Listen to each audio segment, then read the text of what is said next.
Graphs of quadratic functions, part 2. So we're looking at an equation in what's called now standard form. So the standard form of a quadratic equation, or vertex form it's sometimes called, would look like this.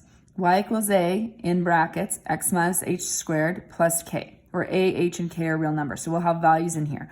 What I've done is I've put in those three parameters from before into one equation, okay? The vertex will be the h value and the k value, because the h tells me the horizontal shift. The k value tells me the vertical shift. So it'll tell me how that parabola moved in terms of the vertex. The a value will tell me the width.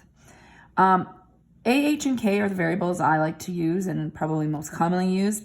I have also seen other variables moved. For example, the textbook tends to use this equation, a bracket x minus p squared plus q. So if you're looking up as a reference some of the questions in the textbook, you may notice those variables. Not going to be a big difference because really you're going to see numbers in there most often. All right, so let's look at example 1. Determine the a, h, and k values for this equation. So just identifying it.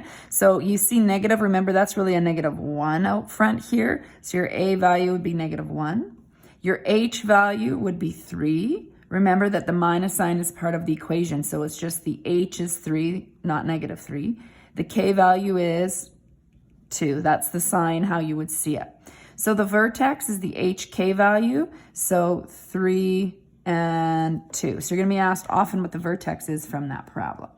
All right, if the parabola is positive, we only did one example where it was not positive, but it always opened up. So for example, just y equals x squared. If it's negative, then the parabola opens down. We had one with our table of values that we did that with. So we're going to keep in mind when we're doing counting, if there's a negative sign in front of the x squared or the coefficient in front, you have a negative a value, then that's what's going to happen. All right. If a is less than -1 or greater than 1, so for example, it's -2 or it's +2, then it's going to be narrower than your regular y equals x squared by a factor of a, whatever that a value is. If it's a fraction, -1 to 1, and I don't want to just say fraction though. For example, it has to be between like 1/3 or 2/5 or something like that, less than 1 if it's a positive number. 3/2, for example, is a fraction, but that's 1.5. That would still be narrower. So that's why we write it this way. So it's wider than y equals x squared by a factor of a. What shifts it up or down? That will be the k value. What shifts it left or right? That will be the h value. All right. So there's sort of a summary of putting it all together.